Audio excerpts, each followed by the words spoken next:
Subscribe to FarmLab right now, because what I'm about to explain isn't a trendy organic input or a recycled gardening myth. It's one of the most reliable fertility tools used by farmers long before commercial fertilizer existed. This episode focuses on a single wild plant that quietly fed soils for centuries, rebuilt exhausted fields, and produced harvests without bags, brands, or laboratories. If you're serious about historical agriculture, survival growing, or understanding how food was reliably produced before industrial systems, this is knowledge you should not overlook. This wild plant is stinging nettle, and its value was never accidental. Medieval European farmers, Roman agrarians, and early monastic gardeners all documented its use as both a soil builder and a crop stimulant. Nettle thrives in nutrient-rich ground, particularly where nitrogen and minerals are already present. Ancient farmers learned to read this as a signal. Where nettle grew tall and dark, soil was alive. Instead of removing it permanently, they harvested it and returned those nutrients to cultivated ground. The reason nettle works so well as fertilizer lies in its structure. It accumulates nitrogen, iron, calcium, magnesium and silica in its leaves and stems. Unlike woody plants, nettle breaks down quickly, releasing nutrients in a form soil organisms can process immediately. This made it ideal for fast fertility in eras when time mattered and harvest failure was not an option. The most common historical method of using nettle was fermentation. Fresh nettle was cut before flowering, packed into wooden barrels or clay vessels, and submerged in water. The mixture was left to steep for 1 to 2 weeks, stirred daily, and used once the bubbling slowed. What ancient farmers created was not compost tea in the modern sense, but a concentrated nutrient extract, rich in soluble nitrogen and microbial activity. I tested this method using wild nettle harvested from field edges. After about 10 days of fermentation, the liquid darkened and developed the strong smell described in medieval farming texts. Diluted roughly 1 part ferment to 10 parts water, it was applied directly to soil at the base of leafy crops.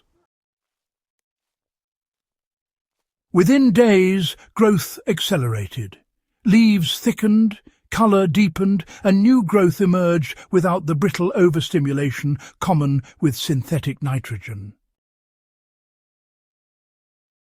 This fertilizer works because it feeds soil life first. The nutrients are already partially broken down, meaning bacteria and fungi can move them into plant roots efficiently. Ancient farmers applied nettle ferment early in the growing season to build strength, not later to force size. That timing matters. When used correctly, nettle supports steady development rather than weak, fast growth. Another historical use involved direct mulching. Chopped nettle was layered around plants or buried shallowly in garden beds. This was especially common in monastery gardens where labour was available, but external inputs were not. As the nettle decomposed, it released nutrients slowly and improved moisture retention. Modern trials confirm that nettle mulch increases earthworm activity and improves soil structure within weeks. Practical application today is straightforward if handled properly. Harvest nettle with gloves before it sets seed. For liquid fertilizer, pack the leaves loosely into a container, cover with water and allow to ferment until bubbling subsides. Strain and dilute before applying to soil, never leaves. For mulch, chop the plant and apply it thinly, mixing lightly into the topsoil to avoid matting. Now, nettle also plays a role in long-term soil rehabilitation. Fields that are, repeatedly treated with nettle inputs tend to show improved organic matter and a better balance of micronutrients over time. This explains why nettle appears repeatedly in historical rotation systems. It wasn't just fertilizer, it was, soil medicine. What makes nettle remarkable is that it costs nothing, grows aggressively, and renews itself without planting. Ancient farmers didn't curse it, they managed it. In survival conditions, nettle represents reliable fertility when nothing else is available. That alone explains why it persisted in agricultural knowledge for centuries. The broader lesson here is that wild plants are not weeds by default.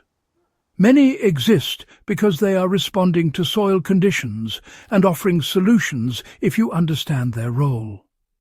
Nettle is one of the clearest examples of nature advertising its usefulness to anyone paying attention. If this kind of forgotten agricultural knowledge matters to you, make sure you're subscribed to FarmLab.